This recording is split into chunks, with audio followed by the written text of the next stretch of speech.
The film festival class at Bondi Beach has been one of my favorite courses I've ever taken. The Arts 368 course has provided me an endless amount of knowledge, fun, friendships, and experiences that I could have ever wanted. I think one of the reasons why I love this course so much is because I had the amazing opportunity to be and work at a film festival at Bondi. Going into the course, I had a certain picture in my mind of what it would be like to work and be at a film festival, and for the most part, it did live up to my expectations. And to be honest, I did have some high expectations just because, you hear great things about Bondi and you hear all these amazing stories about going to film festivals and attending them. So they were pretty high, and I'd like to say that they did meet most of my expectations pretty quickly and pretty well. There are several factors to consider, like when throwing or when organizing a film festival, let alone a film festival at the beach. And you need to focus on like the processes of like creating a film festivals, like the structure, like how to organize timing wise and location and all of that. And like the ethical considerations of just like being in an environment like the beach. Firstly, I think the ambiance that Flickerfest had was amazing. The people say that, the first night is the most important because it sets the mood for the rest of the event. And it honestly did just that. Opening night would have been one of my favorite nights of the whole festival. Like there were about 10 days in the festival. Opening night was my favorite. There are just so many people, the producers, actors, screenwriters, directors, and just like locals, people from far and near, just coming and supporting all this amazing talent. And it was just amazing. The energy of the area felt great. Everyone was just like mingling, eating, drinking at the open bar, and watching films, and everyone was super excited. There was a red carpet, and the vibe, the ambiance was just really up there. Throughout the festival, the ambiance was still alive. The days that I worked there, the days that I just attended to watch a certain screening, there were loads of people there mingling, talking about the films, what they're excited about, what they're interested in seeing. So it was great.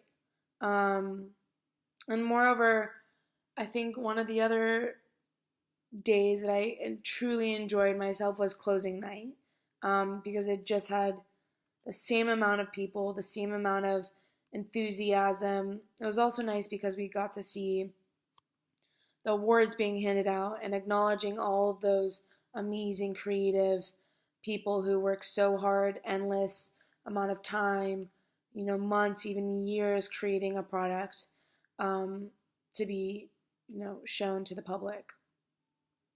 And one of the other reasons why I loved those days so much was because we got to mingle and um, meet people within the industry and kind of connect and discuss everything within the film industry and with the films that we saw. At the award ceremony, we also got to see the screenings of all the films that had won the awards, and these films were mind blowing, and some left me speechless. After the award screenings, we all like went out, had some drinks. It was really great. Um, one pitfall I'd say of the festival was that it was a bit disorganized at times. There were sometimes an influx of volunteers that didn't need to be there, so we weren't utilized as well as we could have been. More delegation could have um, been great in that respect. As for timing, the programs were being screened 10 to 15 minutes late, which was not okay, especially when you're at a film festival like this. Um, and like the reason for the delay was because of the projector failure, which was something that could have easily been prevented, especially when you're at a film festival. Furthermore, it seemed as though the Flickerfest Film Festival was not prepared as you'd think they'd be. They didn't have plan A, B, C, D. They weren't really knowledgeable on the weather.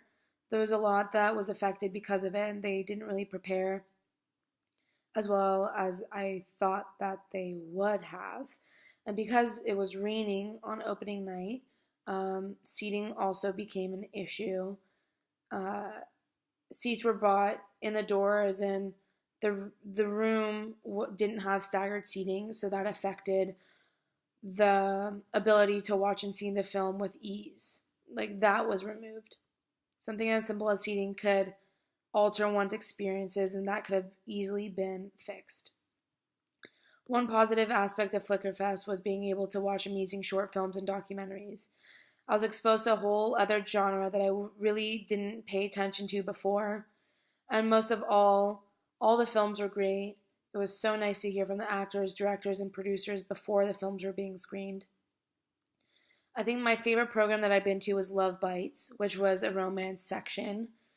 All the films were presented in the program were heartwarming and magnificent and very different from each other. Flickerfest has the ability to shed light on films and filmmakers that usually are not in the spotlight. Flickerfest has a great platform for filmmakers to speak out, express, and share their films with the world. And I don't think that I would have watched any of these films otherwise, but being at Flickerfest, it really opened up my eyes to a whole genre of films and short films and documentaries. Furthermore, the film festival was able to showcase and acknowledge some of the extremely original works of art. Films shown over the course of the 10-day festival were unique. And I didn't see films like that before, so it was really nice and refreshing. Every director had their own vision, and it was executed perfectly. Some of the films that I believed were that had the best visual effects and cinematography as well as storytelling were Through Wonder, Unconditional, Best Game Ever, Until the End, High School Lover, Tangles and Knots and Calling. And most of these films did in fact win awards. Moreover, I thought the actual location of the film festival was an interesting spot to hold for a film festival. The pavilion has great vibes and has the most beautiful view of the water. The area around the pavilion is always crowded, so it had the potential to attract a lot of people. One downside that Flickerfest faced was that the marketing wasn't as strong as it should have been. And on several accounts, people would ask me, like, what is happening? Like, what's going on? Like, they didn't really know that a film festival was happening. And for Flickerfest, like a world-renowned film festival that screens Oscar-nominated, Academy-nominated films, you'd think that they would have better marketing strategies, which is something that they should and can work on. But I think overall, I had a great experience at Flickerfest. The volunteers were so amazing. I was able to meet such nice and amazing people from all around the world in Australia. And ultimately, like, we all share that one passion, which is film. Over the course of working in the film festival, I got closer with my classmates, and I also got to get close with volunteers. Ultimately, Flickerfest provided me like endless opportunities and experiences that I will never forget. As I was able to meet people and build friendships, and people traveled far and near to watch these films, and we all just came together for the love of film and to really just become more cultured and to learn about, different films and different ideas that are being shown within film. And I just would like to say that I really, really, really did enjoy my experience at Flickerfest.